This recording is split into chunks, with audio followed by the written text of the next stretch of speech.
Thank you. Yes.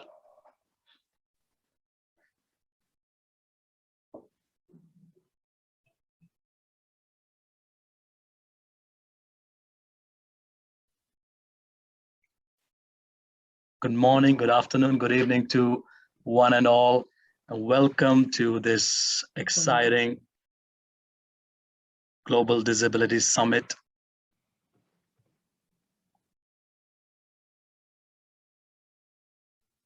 The event is being organized by the Atlas Alliance, along with the conjunction and support of the Norwegian government. My name is Gagan Chabra. I'm the project manager for inclusion at the Atlas Alliance, and I cordially invite and welcome all of you. This side event is titled Global Disability Summit, and it'll focus on the theme of inclusion and participation and building these societies in the Global South. We will have contributors from around the globe, right from United States, to UK, to Norway, to Ghana, to Uganda. And we will partake into their insights on the common theme of how Global Disability Summit was an important catalyst for inclusion and participation. Before we take a deep dive into the insightful perspectives from our contributors and guests, a little bit of brief visual description about myself. I'm blind. I have long, dark, curly hair. I'm wearing a white buttoned-up shirt and a dark gray jacket. And I'm sitting in the office of the Atlas Alliance with a white logo banner behind me of the Atlas Alliance. And a brief note of housekeeping as well.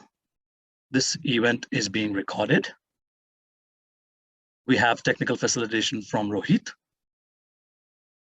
So if you have questions concerning any technical issues, please write that into the chat box.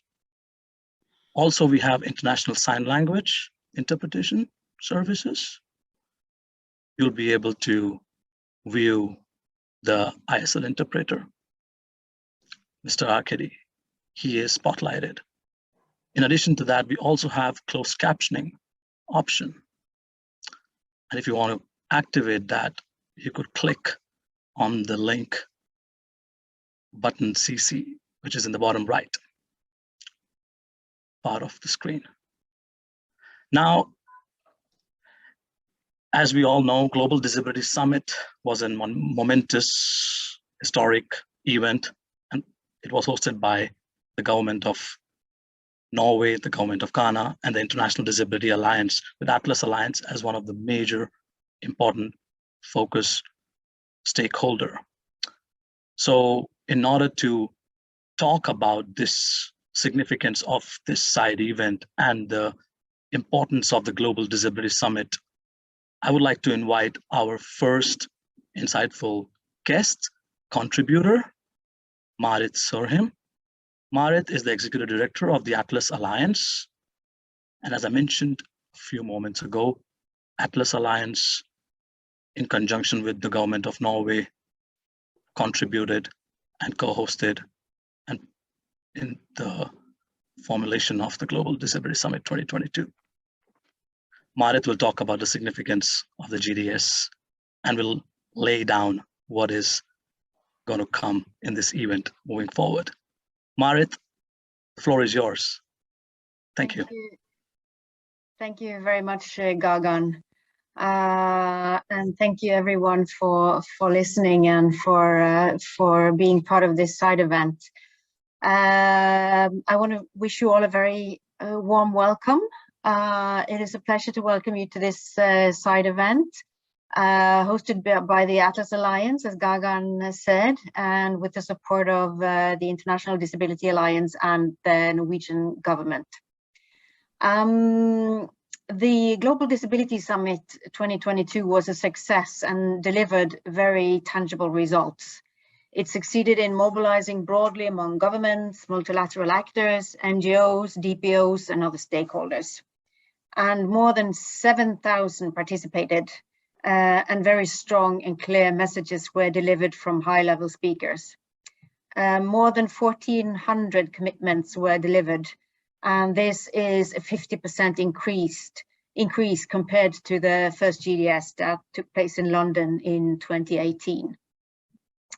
And today we will explore some of these commitments more in depth. We will discuss their implementation and how the political will that was demonstrated during GDS is translated into action, leading to real improvements for persons with disabilities. We will also launch our report about the summit and its results, called Nothing Without Us, Global Disability Summit Oslo 2022. We believe that of particular importance was the strong commitment from participants in the GDS to promoting meaningful engagement of DPOs, ensuring that persons with disabilities are at the front and center of change on an equal footing with non-disabled persons.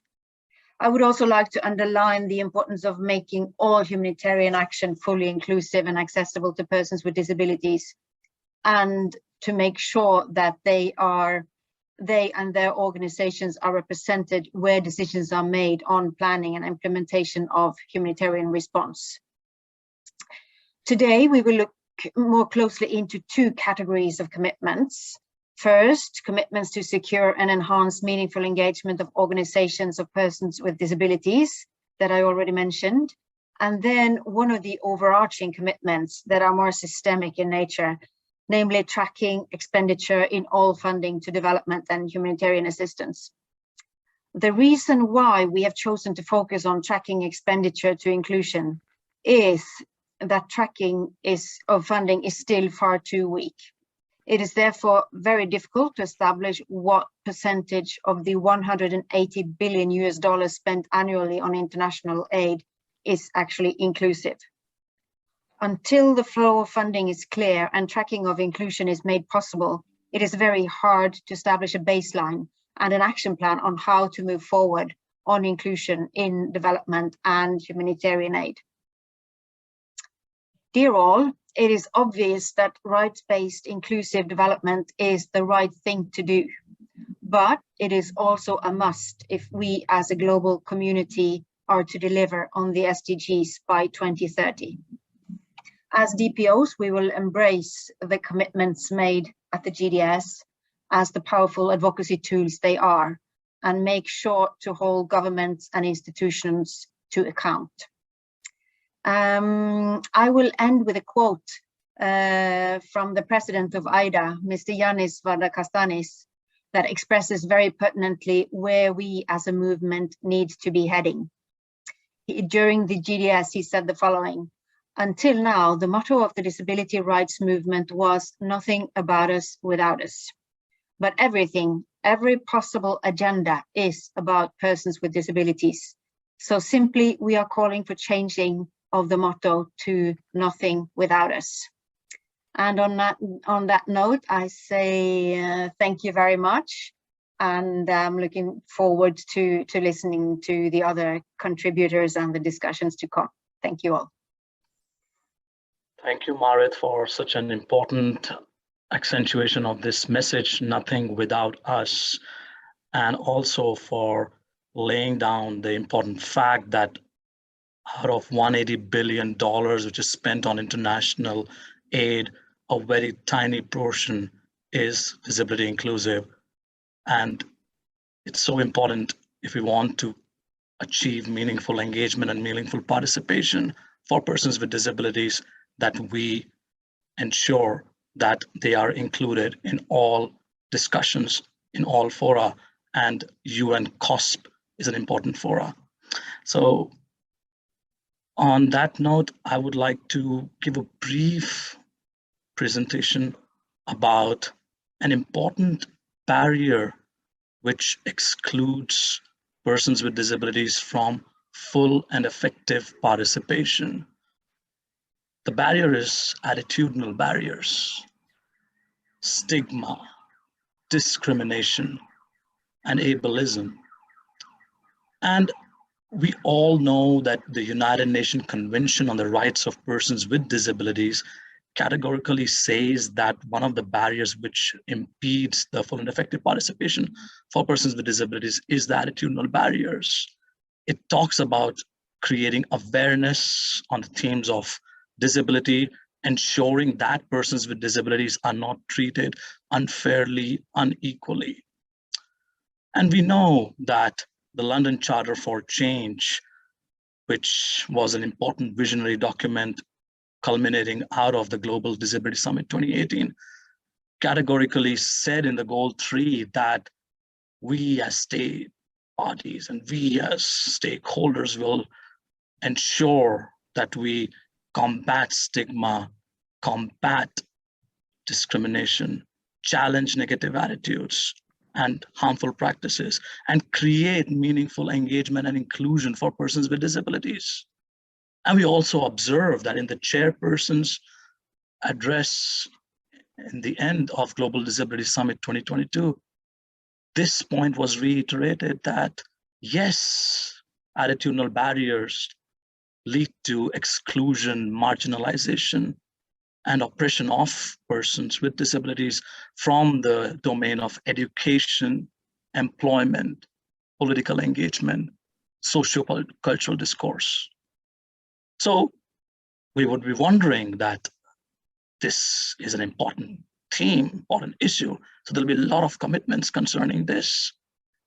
And as Marit rightly pointed out in her presentation, that this Global Disability Summit 2022 was able to galvanize and secure more than 1,400 commitments, which is 50% more approximately as compared to Global Disability Summit 2018. And when you analyze the commitments from the rich countries, from the OECD bloc, you would assume that this issue of attitudinal barriers and combating them, challenging them, and overcoming them would be of prime significance. But what we find out when you analyze these commitments is a bit of a tragic, sad reality that only a handful of commitments are made when it comes to challenging discrimination, overcoming ableism. What I mean by that is, out of all these OECD countries, only 6 countries essentially talked about this as their main priority. These countries include Switzerland, Finland, the United Kingdom, Japan, Latvia, to name a few. So one would expect that, as the good old saying says, that to whom much is given, much is expected. We would expect that the Nordic countries would take up the mantle. The United States would take up the mantle.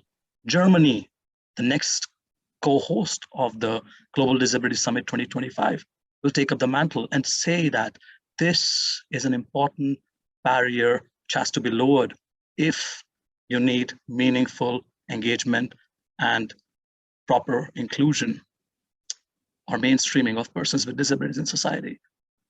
But sadly speaking, these commitments are few and far between. Very handful of commitments have come in the domain of combating attitudinal barriers. The quality of the commitments is a bit vague. They are ambiguous. Only one commitment, which in our assessment from the Atlas Alliance stands out, is the commitment made by UNICEF, wherein UNICEF specifically talks about combating ableism encountered by children with disabilities. And it talks about creating strategies and action plans to combat ableism, eliminate stigma, and challenge discriminatory practices against children with disabilities. None of the other countries or stakeholders mentioned the term ableism. So it's important to underscore that we as stakeholders need to walk the talk when it comes to combating attitudinal barriers.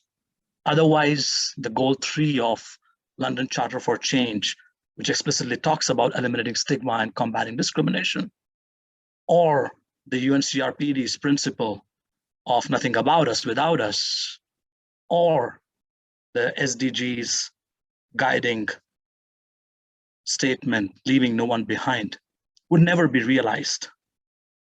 We would constantly keep on pushing persons with disabilities to the periphery of the educational arena, of the employment arena, across the socio-political spectrum. So it's important to raise this issue upfront, because this leads straight into our next session. We will be moving to a video intervention from the Minister of International Development, Anne Beate Twinrheim. As it was mentioned earlier, the Norwegian government has played a very crucial role in co-hosting the Global Disability Summit 2022 and in galvanizing the partners across the global North-South divide. And as part of the Global Disability Summit 2022, the Norwegian government launched a strategy document called as Likestilling for alle, equality for all. And it said categorically that there are 3 major priority issues for the Norwegian government: changing attitudes, building partnerships, and ensuring accountability. And these 3 issues will be touched upon by the minister. So if I may invite the technical facilitator to play the video, please, from the minister. Thank you. Norway, together with Ghana and the International Disability Alliance, hosted the second Global Disability Summit in February this year. The vision of the summit was promoting equality, lasting change for persons with disabilities through joint action. 2 of the overarching themes were meaningful engagement and how to build back better and more inclusively after COVID-19. This is still my vision, and I am confident that you, the COSP delegates, also share this goal. It means a lot for our joint efforts that we had such broad participation in the summit and such excellent contributions. Representatives from 50 states participated in the program. More than 7,000 have registered for the events, and over 1,400 commitments were announced. These commitments will help prevent persons with disabilities from being left behind in our societies. An overall message from the summit was that it's crucial that we engage in a meaningful way with organizations of persons with disabilities, or OPDs. This is important because participation is a human right and the fundamental principle of the Convention on the Rights of Persons with Disabilities. Meaningful engagement is necessary if we want these rights to become reality on the ground. Norway is committed to promoting meaningful engagement with OPDs, both nationally and internationally. We have good experiences collaborating with OPDs, and we will continue to involve these organizations in our work, including in our development cooperation. We hope that all actors will do the same. Inclusive development is a priority for my government. We launched a new strategy for disability inclusive development during the summit, and this strategy also forms the basis for the Norwegian international commitments that we announced at the summit. Tracking development funding for disability inclusive development is one of our priorities. Tracking of funding is crucial for knowing how to make progress, how to work strategically. Therefore, this issue is included in the Norwegian commitments for GDS.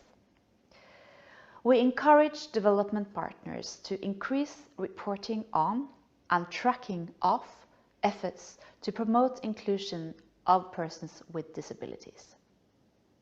At the end of the day, tracking efforts and fostering better data will also allow you to hold governments such as mine and other relevant actors accountable. Let me wrap up by adding that I'm very glad that Jordan and Germany will host the next summit together with International Disability Alliance. And I look forward to what I am certain will become a new milestone for disability inclusive development. Thank you, Minister Twin Rhyme, for that video intervention. As you rightly pointed out, that tracking inclusion, ensuring that the right data is available, makes us more accountable to follow the important issues when it comes to disability inclusion, to know where the money is being spent.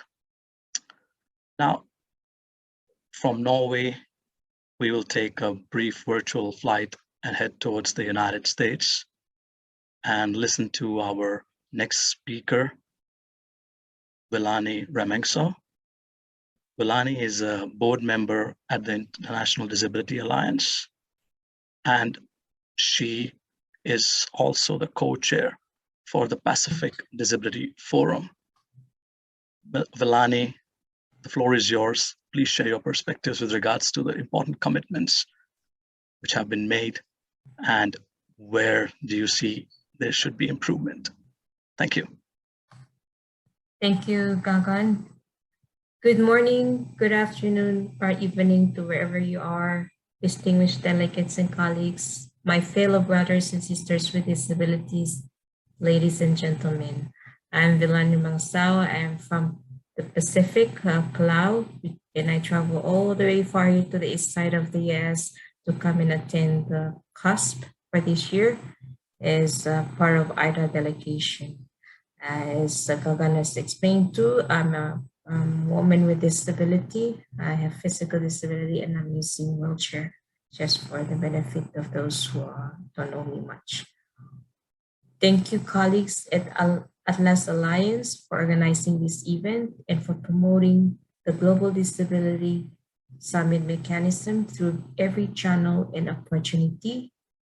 Today, I would like to briefly touch upon the GDS mechanism and its importance within the Organization of Persons with Disabilities movement. The event was fantastic. GDS happened virtually over the course of 2 days in mid-February. Speaking to the importance of the event, thousands of people connected online and pledges were heard from ministries, the private sector, and INGOs alike. But it's not just a standalone event. Since February, the GDS Secretariat has been holding post-GDS events to connect stakeholders with interested constituencies and to start the fundamental work of implementation and monitoring of commitments made during the summit.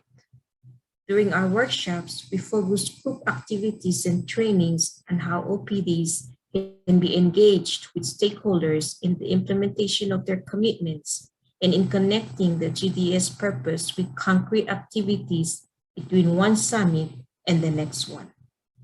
The more we carry out such activities, the more it is apparent to us that it's fundamental to operationalize the mechanism from the local to the global level if we want the GDS to truly serve its purpose. The GDS should not be the culmination, but the beginning of a journey through which persons with disabilities are provided with a concrete instrument to use to advance disability rights within their own context by knowing about the GDS commitments mechanism in the first place, by understanding its purpose and driving force and most importantly, by connecting with stakeholders who submitted commitments and holding them accountable in the implementation phase of their pledges. The GDS provides organizations of persons with disabilities with a tool to be used in their advocacy efforts. By ensuring persons with disabilities through their OPDs are actively involved in the planning and implementation of projects that may result after the GDS, IDA, through its different units and by way of the GDS Secretariat, has 4 more workshops of this kind planned to take place in Global South countries, precisely with the aim of promoting inclusion and participation of persons with disabilities in the GDS as a mechanism and not a standalone event. Thank you very much to the host. Thank you. Back to you, Gagan.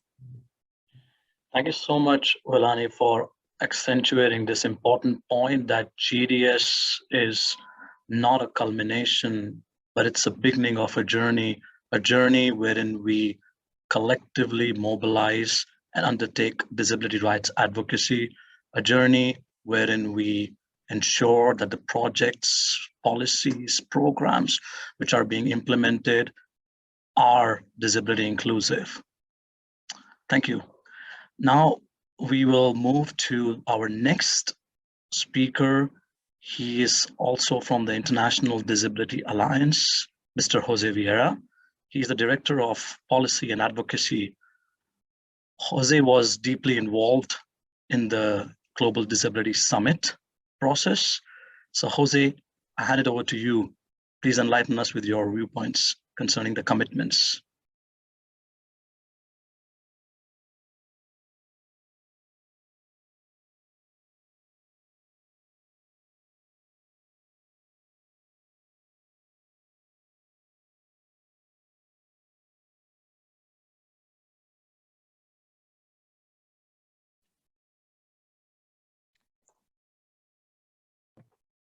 Jose, are you there with us? Jose is not on the call yet, so maybe you can move on to the next person in the meantime. Thank you so much for the feedback. Appreciate it. So while we wait for Jose to rejoin the call, we would like to fly back, take a transatlantic flight, virtual flight, back to the UK, wherein we will hear perspectives from Marion Steff.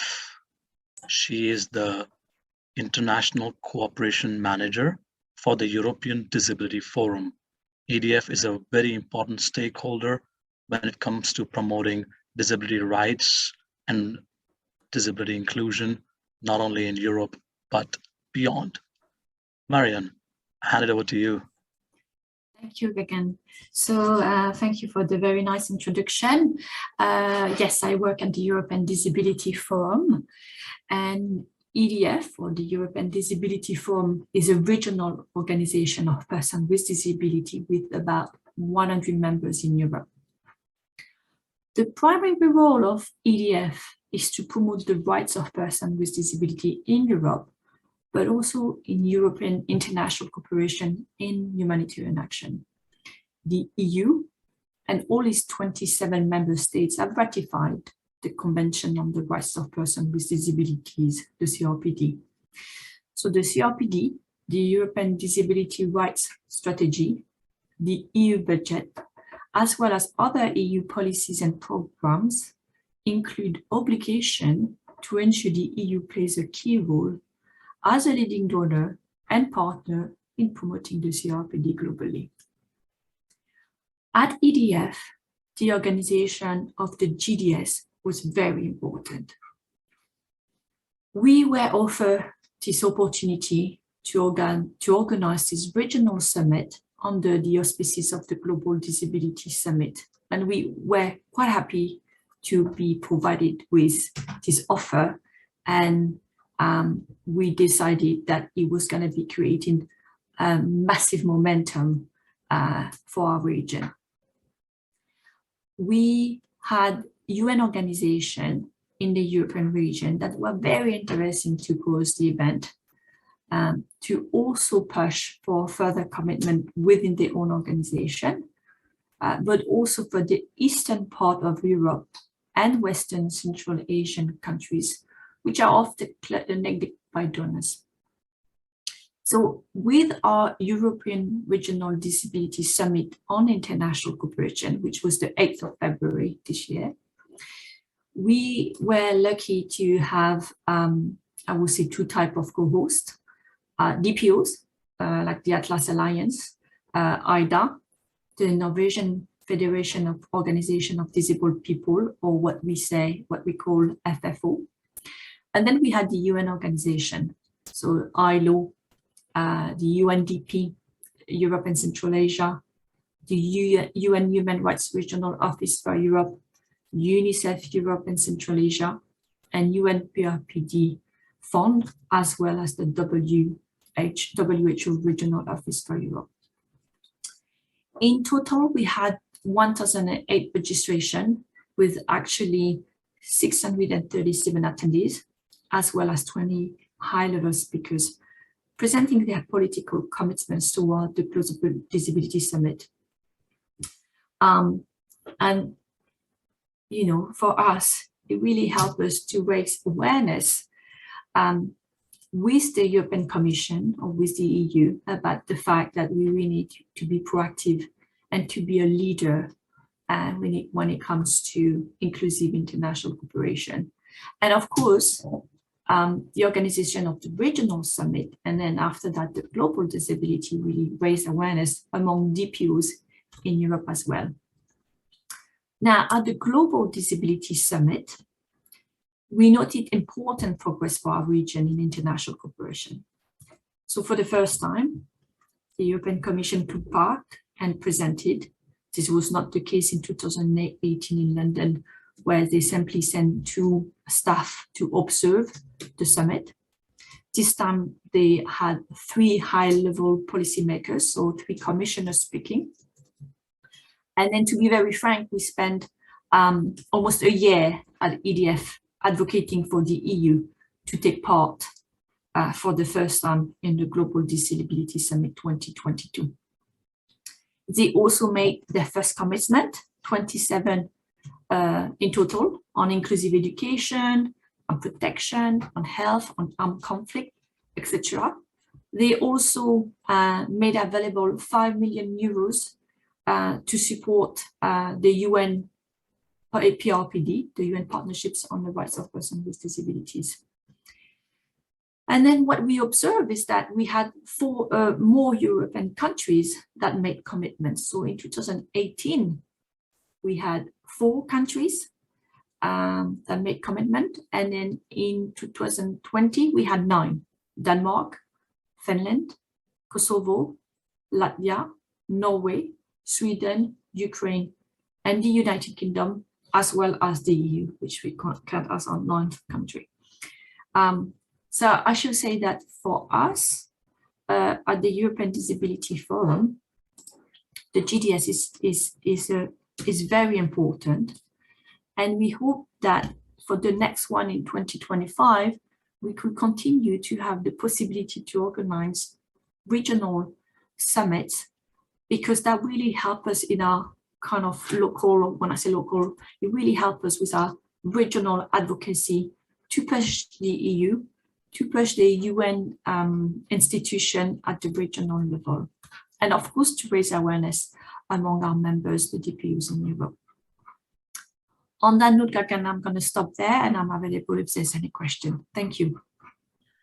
Thank you so much, Marianne, for that excellent presentation, and also for stressing the fact that Global Disability Summit has been an important mechanism for building partnerships across multilateral institutions, donor agencies, disabled people's organizations, civil society organizations, and of course, last but not the least, the most important, accountable stakeholder, that's the national governments. So we really appreciate your advocacy work at the EDF. And now we have Jose Vieira back. As I mentioned a few moments ago, Jose is the Director of Policy and Advocacy at the International Disability Alliance and was instrumental in making sure that Global Disability Summit 2022 came to fruition and became a huge success. So, Jose, I hand it over to you. Please enlighten us with your perspectives. Thank you. Thank you, Dagan. Thank you, Dagan. And when I see the people in this virtual room, I can only see friends and people that we have shared a fantastic journey over the last 2 years or so. And I think, you know, the GDS has now been finalized almost, what, like 3 or 4 months ago. And we are, from the Global Disability Summit Secretariat, conducting research, understanding better what type of commitments we have received, and do a little bit of analysis of the commitments that we have received. But before I go and sharing a little bit of those fundings in terms of what we see from the commitments received from those more than 1,400 commitments, I really want to highlight the process, because I think we have learned a lot, but also through the second Global Disability Summit, we have, I would say, create the structures needed for future, more successful Global Disability Summits. And I would really like to at least focus on 2 or 3 aspects that I think are key. The first one is how the themes of the Global Disability Summit were defined. I think the government of Norway, the government of Ghana, and the International Disability Alliance, but mainly the government of Norway, understood right from the beginning that the Global Disability Summit themes and overarching goals should be the result of what persons with disabilities around the world wanted to see out of the Global Disability Summit. And that's why, together with our key partner, the Atlas Alliance, both Atlas Alliance and IDA conducted several consultations prior to the Global Disability Summit, understanding, collecting evidence, and getting to know from persons with disabilities what their demands were when it comes to further investment and development assistance and international cooperation. That's why the 5 themes of the GDS 2022, in addition to the 2 overarching goals, are the result of that extensive and productive consultation process. And that's, for me, it's key. The second element that I really want to highlight is how we work together for the Global Disability Summit. We had, of course, the 3 co-hosts, and IDA being now the permanent co-host of the Global Disability Summit. But we have organizations around the world, many of them understanding how key the Global Disability Summit, and I really want to give a special space here for Atlas Alliance, as Atlas Alliance was the one pushing in Norway and abroad the Global Disability Summit as we are doing it, or as we did it from the International Disability Alliance. An example of that, how Organization of Persons with Disabilities got on board quickly for the Global Disability Summit, is what my colleague Marion was just presenting before me. We had 5 regional satellite summits. The European one was led by the European Disability Forum, and we are grateful for that.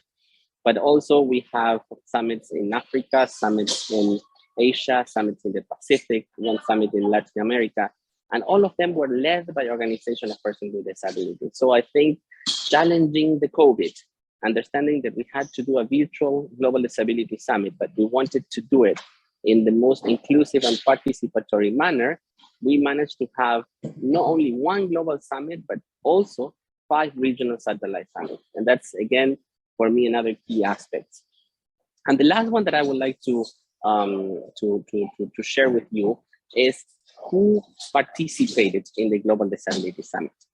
We knew from the beginning that the Global Disability Summit was created, was meant to be a disability inclusive development conference.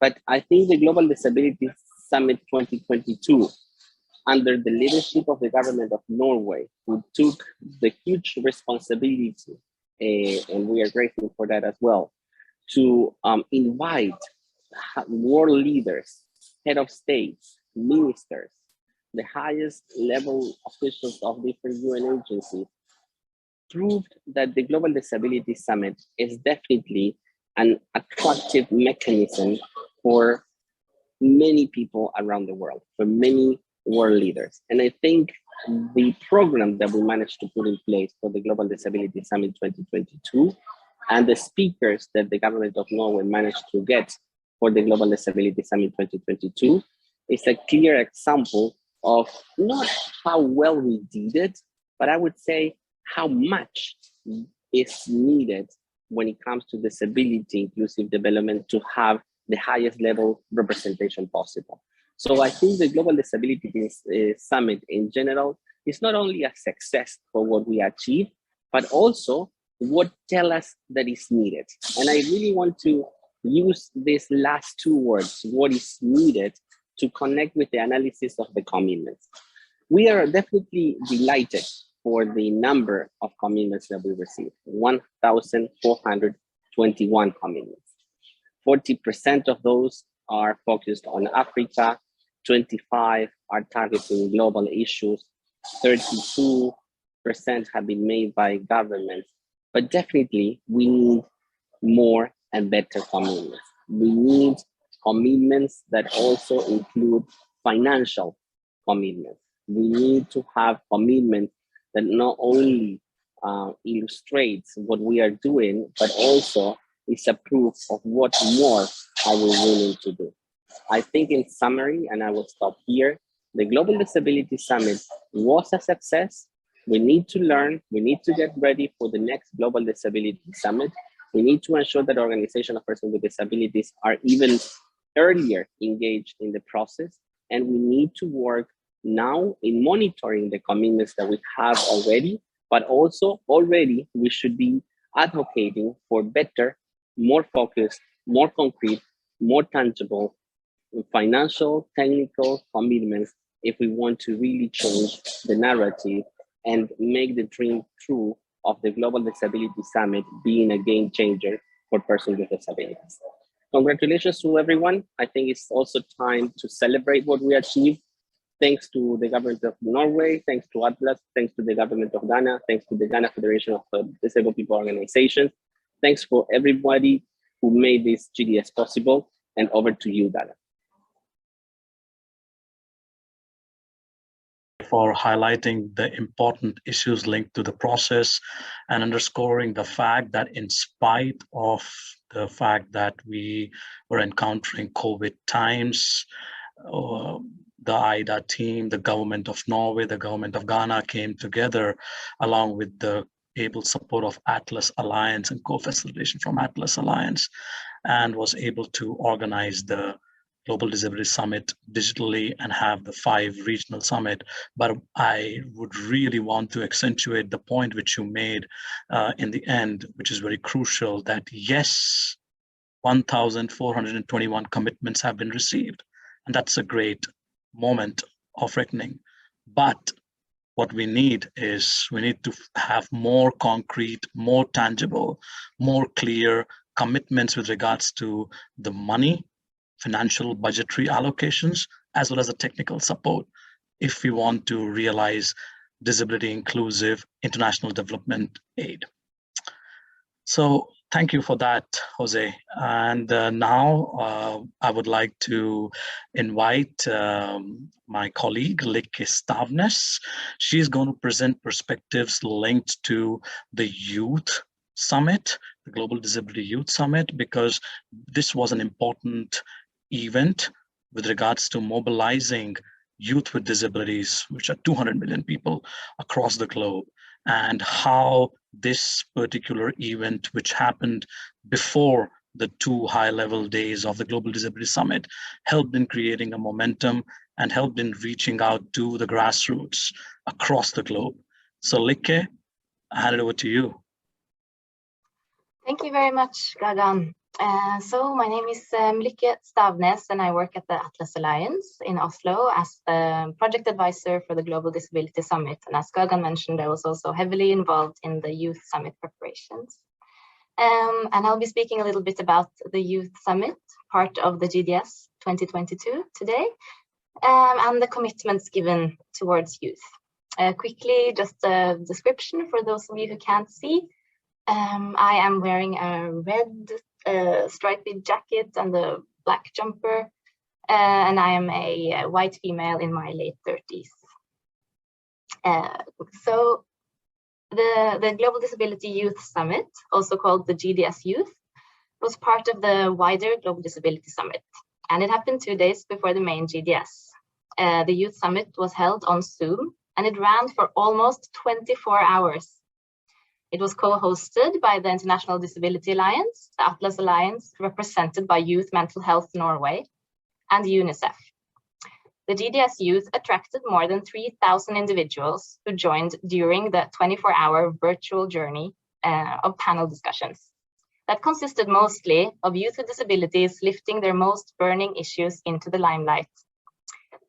One of the highlights of the Youth Summit was the launch of a youth call for action, which more than 1,000 youth with disabilities contributed to creating. The 16-point youth charter is an important milestone. Here, the priorities of youth with disabilities are documented. By signing this charter, stakeholders commit to implementing the points they can by 2030. And the youth charter is particularly important because in the GDS mechanism 2022, there was no separate process for giving commitments, particularly directed at youth. As a result, only 99 of the 1,420 commitments given in the GDS commitments portal mention youth or young people specifically. This amounts to 7% of the total commitments. Among those 99 commitments, 25 are given by governments, 59 by civil society, 14 by multilaterals, and 1 by others. Among the commitments given by governments, only 6 northern governments have given commitments to youth with disabilities, and these commitments are hardly measurable. A learning point the hosts of the next GDS could consider is to distribute more clear information early, preparing stakeholders to commit to lifting the rights of youth with disabilities explicitly. There is a good amount of time until the next GDS Youth and the overall summit in Berlin. So even more inclusive, concrete, and more clearly communicated processes can be agreed upon. Maybe also guidelines for committers could be in place by GDS 2025. There are approximately 200 million youth with disabilities, with 80% living in the global south. These youth deserve more attention. There is also now an excellent youth charter or call for action waiting to be signed. So I hope you all rush to the email to send an email to the IDA Secretariat after this side event and express your support for and willingness to implement this important call for action. Thank you very much for listening. Thank you so much, Lykke, for underscoring this last point with regards to the Youth Charter call for action, from holding rights to exercising them. It's an important, powerful document with 16 action points ranging from inclusive employment, inclusive education, access to social protection, access to assistive technologies, and climate action, involvement of youth with disabilities. So as Lykke rightly mentioned, after the side event, please rush, check out this document and share your insights and sign it and reach out to the IDA team. Now we will move to the next session, which is concerning tracking inclusion. And as it was mentioned by Marit in the beginning of her presentation, that approximately $180 billion is spent every year on international development aid. And Norway also spends $4 billion every year. And out of that, less than 1% is disability inclusive, or less than 3% is inclusive for humanitarian action. So there's a lot of money being spent, which we don't know where it's going to. and how to track it. And Mona Christopherson from FAFO will share her research insights concerning how to track disability inclusion specifically across multilateral agencies. Mona, the floor is yours. Thank you, Gagan. So let me see if I can pull up some slides.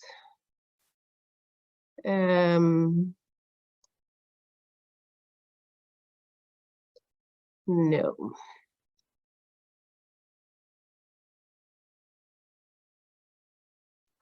Here, do you see it on the screen? No, we don't see your slides right now. Okay, so let me try once more. We should have tested this better, probably. I can share it for you if you want, Mona. Okay, you want to do that? Now I think it comes. Yes, we can. So thank you again, Marit, Morten, and the Atlas Alliance for asking us to write this report on how the multilateral organizations are tracking inclusion, and also giving us a chance to present it.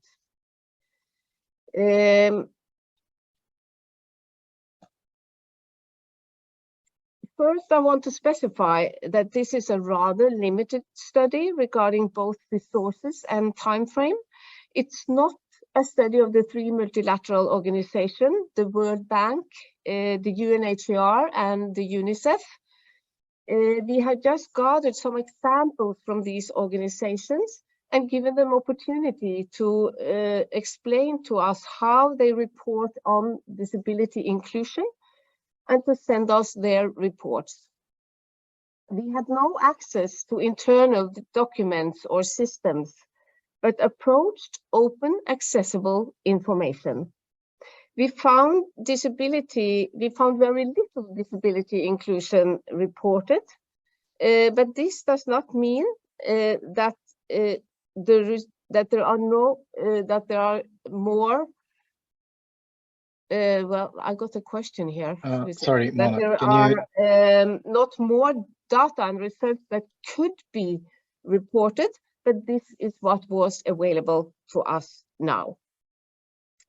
We have also selected 2 countries as examples, so it's not a study of Uganda and Niger, and not a study of the multilateral organizations in Uganda and Niger. Again, we just asked for some examples on how tracking and monitoring disability inclusion is operationalized in a local context. We have identified 4 important tools to track disability inclusion. First, the Washington Group short sets of questions. Second, the OSCE DAC disability marker for reporting on development cooperation. Third, the organization's own strategies and commitments. And lastly, the UNICEF Program Performance Management System Insight. So let me talk a little bit about experiences with these tracking tools. The Washington Group questions is both used by the World Bank and the UNICEF when they ask partner governments to use these questions in censuses and household surveys. The question can, however, not track inclusion in this context. It just gives information about prevalence of disabled persons in a population. The questions can track inclusion, however, when used in a particular context or for a specific group of people. For example, in a refugee population, it can be used to find out if disabled persons are among the refugees that are given service delivery and protection. Another example is schools and education programs where the questions can help find out if disabled persons are included in the education programs. Second, the OECD DAC marker is used for to track inclusion in development projects. It's developed to hold donors accountable towards the Convention of the Rights of Persons with Disabilities and the Sustainable Development Goals. It also allows for comparison between donors. But OECD is a European institution, and the markers on development are mostly used for bilateral aid by the European Union donors.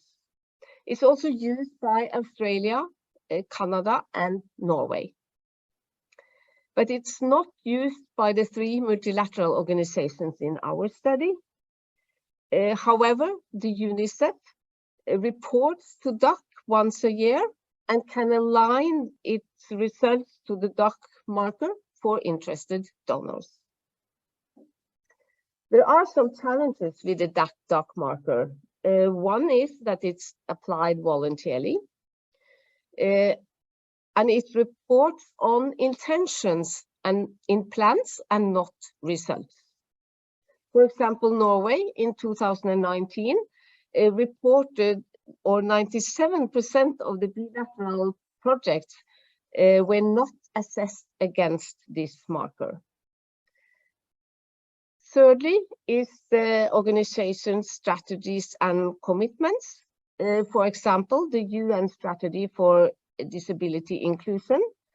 It recognized that a data gap is a barrier to assess disability inclusion and has developed an accountability framework, indicators, and a scorecard. All UN entities are now required to report on this, and the UN has since produced 2 progress reports. Also, the World Bank has a disability and accountability framework, and collecting data is part of this strategy. Lastly, the UNICEF program performance management system, the Insight, is a system that links information on activities, results, and expenditure, both at country and program level, directly to goals and targets in the strategic plan. We were quite impressed by this system, but lack of knowledge locally, particularly on indicators and how to do the input to the system, was reported to be a challenge.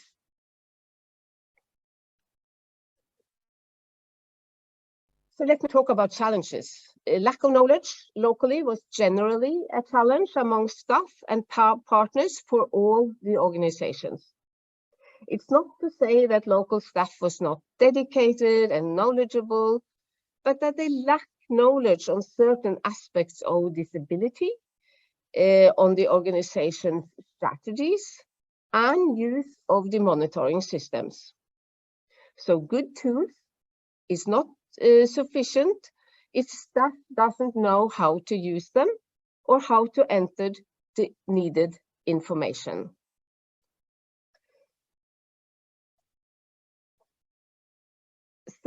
Second, there is a general need for training, again on disability, on the organization strategies, and on commitments and monitoring systems. This was also the conclusion of the 2021 UNDIS report. Thirdly, stigma, as mentioned before also by Gagan, was a recurrent theme in our interviews. It makes a challenge for identifying disability, particularly less visible disabilities, and have implications for both tracking and baselines. So it has practical implications for successful monitoring and tracking of disability inclusion.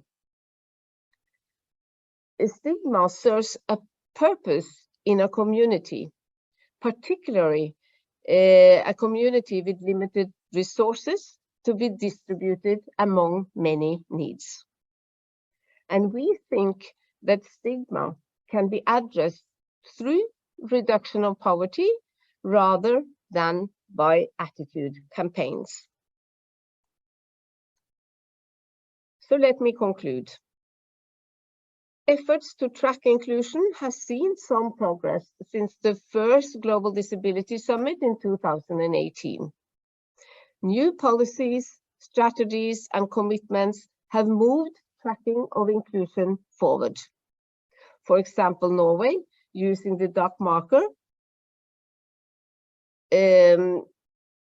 or yet Norway, who was using the DAC marker, as I mentioned before, was only able to track 3% of its projects. And the UNICEF Impressive Insight system was only able to track 1% of the children they estimate to be disabled.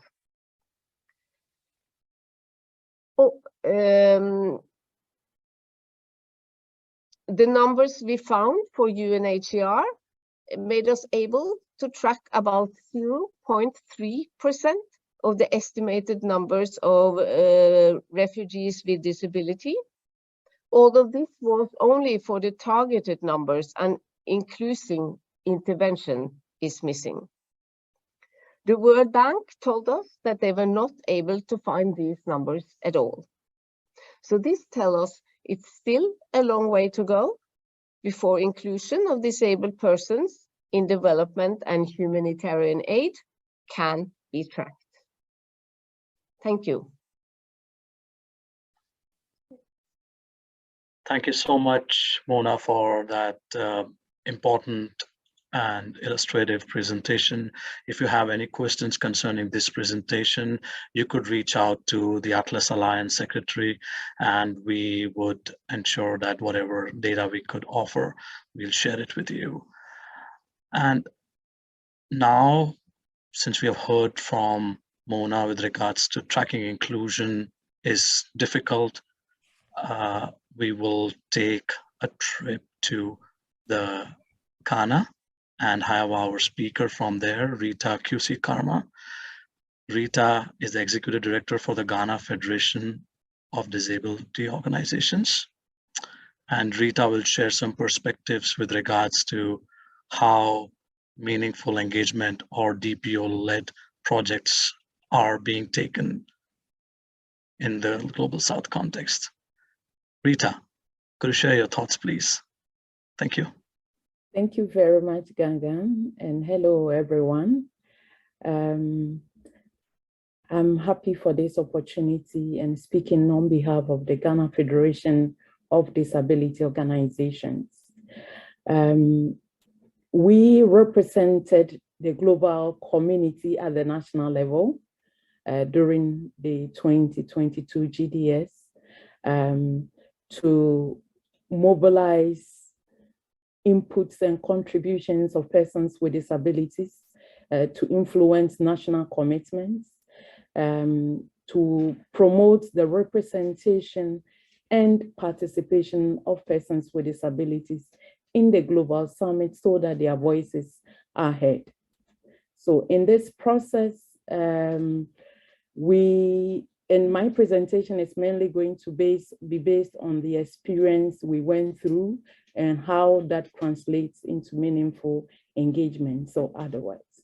So as part of the process, and in partnership with International Disability Alliance, Atlas Alliance, and other stakeholders, we got a better appreciation of what the Global Disability Summit means.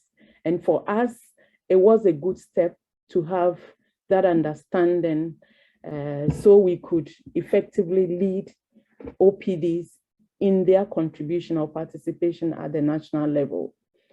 And so we would say that generally there was more mobilization of stakeholder support, which deepened the understanding of the Global Disability Summit and the participation, meaningful participation of persons with disabilities. However, we identified some key challenges in this process. And this included, of course, broadly the low level of engagement and resourcing of organizations of persons with disabilities to better understand and appreciate the impact and the relevance of the Global Disability Summit. From our engagement with national OPDs and also through Africa Disability Forum, we realized that within the African region, the understanding among some OPDs wasn't that high. And so we know that that in a way affected their participation and advocacy for inclusion. Again, throughout the process, in engaging our national government, there was more lack of intersectorial coordination mechanisms. And so OPD's meaningful engagement with government was in a way affected as there wasn't that clear coordination on the part of governments. Also, of course, with the efforts we put in, we got our government to present its commitment. But the bigger question comes in as to how do we monitor? And so OPDs at a national level, at a local level, the bigger question remains, what does it mean to monitor the Global Disability Summit and the commitment by our government? And how do we do this? We noticed that there is a huge gap in that area. And so even after the summit, our efforts in monitoring implementation is still at a very basic stage. And so it's important that we as OPDs and the global movement intensifies efforts and empowerment of organizations of persons with disabilities to effectively monitor implementation to ensure that no person with disability is left behind in our global development efforts and inclusion efforts. So as a way of recommendation, and let me highlight that just after the summit, the government of Ghana initiated a process to develop a roadmap for implementation. And so the question again is, how were organizations of persons with disabilities engaged in this process? So through the Federation, other OPDs were invited to some sessions to make input to that roadmap. We're yet to have the final version, but we believe that that engagement should be deepened, should be sustained, and OPDs should be resourced, even at a global level. The global OPDs, regional OPDs, and national and local OPDs should be resourced to effectively monitor the implementation of the commitments. This said, I want to highlight on two other points as a recommendation. I know other speakers highlighted, but I want to add my voice for us to appreciate how important it is.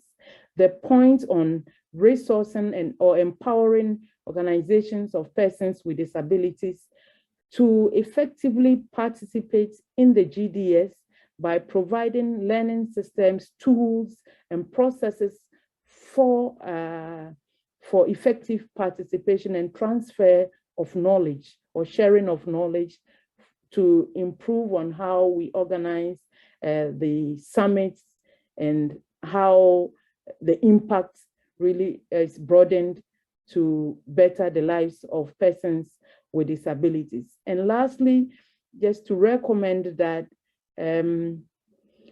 development partners and donors should prioritize financing the Global Disability Summit and promoting its sustainability so that in the coming years, everyone get involved and the impact becomes rich and broad.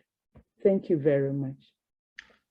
Thank you so much, Rita, for accentuating this aspect about if we want to build an inclusive, resilient, sustainable society, we need to engage with organizations of persons with disabilities at local, national, regional, and international level. Thank you. Now I would like to hand over the floor to Esther Kusira. Esther is the Executive Director at Nyodepu, Uganda. Esther, the floor is yours.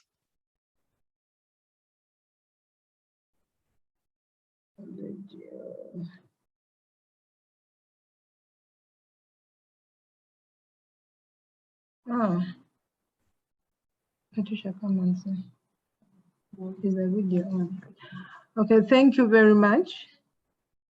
My name is Esther Choser, as I've been introduced. I'm the Chief Executive Officer of National Union of Disabled Persons of Uganda. Nyodepu is an umbrella organization of persons with disabilities in Uganda, and we advocate for the rights of persons with disabilities with a vision of having a just and fair society where persons with disabilities live in dignity and prosperity. I wanted to share a few perspectives about the GDS in Uganda. Nyodepu's role in the Global Summit were mainly to mobilize OPDs to participate in the summit and also to share their perspectives about the summit. We also worked as an intermediary between government and OPDs to ensure that we influence the national commitments. And we also conducted a rapid survey to find out how far government had gone in implementing the 2018 summit commitments. Some of the challenges that we anticipate in OPDs being in the lead in monitoring and implementation of the commitments. One is that OPDs are not so involved in the consultations that are normally done by government. So as a result, they may not easily know what commitment is government taking on at what time. So that in itself is likely to be a problem when it comes to implementation of the commitments. But then the other challenge is that government is not very coordinated, as it was witnessed at the time when we were working around the submission of the commitments. Even after the summit, we still see that there is lack of coordination within government to know who is monitoring what commitment, who is tracking what. So that in itself is likely to even affect the next summit. Then even the budget allocation that is given to the different sectors, because we have almost 5 sectors that commitments were made, because Uganda made about 28 commitments for all the sectors. But knowing how much is allocated and integrating the priorities into the government plans and budgets is a challenge in itself. And the other challenge is that the multilateral organizations are not yet prioritizing disability in a way. So because of that, even getting funding that enable OPDs to participate in the monitoring process is a problem. For example, as I speak now, the commitments have not yet been disseminated or even popularized to the lower communities, yet that is where the effect is supposed to be felt. So that is likely to challenge us when it comes to the next summit. Some of the recommendations that I make is that the international agencies need to consider investing in tracking the GDS commitments as they were made, especially in the Global South, where we have several barriers that affect persons with disabilities, and they are more visible and more disastrous. So maybe that will help us in tracking to say this is how far the commitments that were made in the 2022 summit have been implemented. Then 2 is to ensure that in all processes, persons with disabilities are heavily consulted and they are put in the lead. Many times in government, in civil society, persons with disabilities are often forgotten, and yet we say there's nothing for us without us. So consultation with OPDs and persons with disabilities is the way that will enable us to see the worth of the summit commitments being relevant to changing lives of persons with disabilities. And lastly, I just want to comment that when it comes to engagement, we should try as much as possible to bring on board all disability categories, and especially those that are most marginalized, to ensure that no one is left behind as we advocate for the commitments. Thank you. I hand over to the moderator.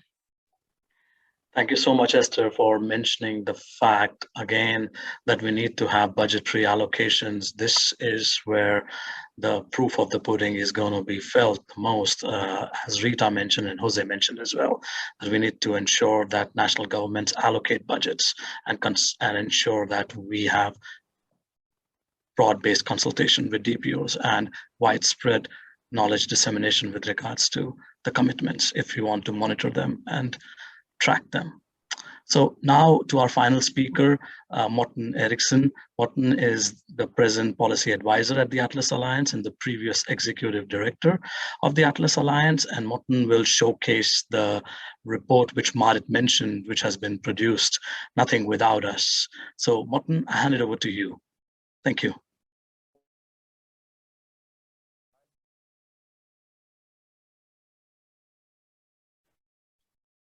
Morten, we are unable to hear you. Morten, we are unable to hear you.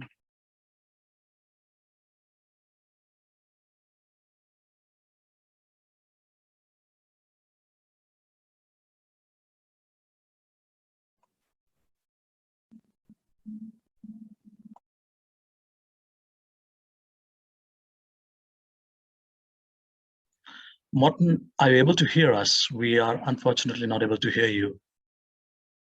Can you hear me now? Yes, thank you. Can you see that I've shared the screen? Yes. Yes. Okay, great. So I'll just use the last 2 minutes to say thank you to everyone who participated and shared, both in the meeting and sometimes out in outer space. We are today launching a report, as been said, Nothing Without Us. I wanted to make a presentation, show a presentation for you. I've called it The Most Is Without Us, because our report will show that both the tracking inclusion and many of the commitments actually show very little significant progress when it comes to real inclusion and disability in the lead. We are happy to see that the Global Summit is putting very important issues on the agenda, but there is still a long way to go. The slide I'm showing you now is about main commitments when it comes to meaningful engagement. 267 commitments were given, but none of these commitments were about putting DPOs, disabled persons organizations, in the lead. There was only one country that stressed the ownership, the local ownership, that was Denmark. We have to change this. And then when it comes to the overarching commitments, there were actually 350, which is good, systemic issues. But when it comes to tracking expenditure, of the total of 1,400 commitments, only 10 were about tracking expenditure, and only 3 of them came from the OECD DAC countries. That's a job to do. So if you're now curious about this report, it's on our website, it's in the chat, and it has some recommendations for the next Global Disability Summit. It has to be more about quality than quantity. There are 1,400 commitments, but if you dig down and dive down, you will see there is a need to concentrate and to look for quality. And we also have to ask, do we need a COSP Light? This is the COSP Week, Conference of State Parties. Or do we need a Global Disability Summit focusing on Article 32 and 11? We have to raise the issue of meaningful engagement, or DPOs in the lead. DPOs in the lead means DPOs own our own agenda. We have to move there. We cannot just talk about or preach inclusion. We have to show the numbers, how much is inclusive of the $180 billion US. So there is a need for a strategy, both for a government official strategy and for a common, strong DPO and CSO strategy. So this is my final slide. Next to the final, I point to what Yanis Vardakastanis said. Nothing without us is the new slogan. It's the new game slogan for a game-changing summit and game-changing work. And those of you who want this full report with a lot of speeches and a lot of high ambitions, load it down, read it, enjoy it, give us feedback. And again, thank you to all for your contributions. We look forward to cooperate with you all. Thank you for joining us and listening and seeing us today. Goodbye. Thank you so much, Morten, for that important message about nothing without us and how the paradigm is shifting within the disability rights movement and in the space of disability inclusive development. And also mentioning that how we have to focus on quality of commitments and not just the quantity of commitments. And as it was stated before, that $180 billion is being spent on international development aid. Let's track how much of it is disability inclusive. Let's ensure that our projects and programs are inclusive of persons with disabilities. And let's make the national governments, both across Global North as well as Global South, accountable, and specifically in the Global North, because to whom much is given, much is expected. And on that note, I would like to thank all the contributors from across the globe, thank all the participants who took time out for this UN COSP event. Thanks to the sign language interpreters as well as technical facilitators, and thanks to the AIDA team, as well as the Ministry of International Development in Norway, the government of Norway, the government of Ghana, who ended up co-hosting this Global Disability Summit and making it a resounding success. But we have come a long way, and we still have a long way to go when it comes to meaningful engagement and tracking inclusion of international development aid. Bye-bye from now. Thank you.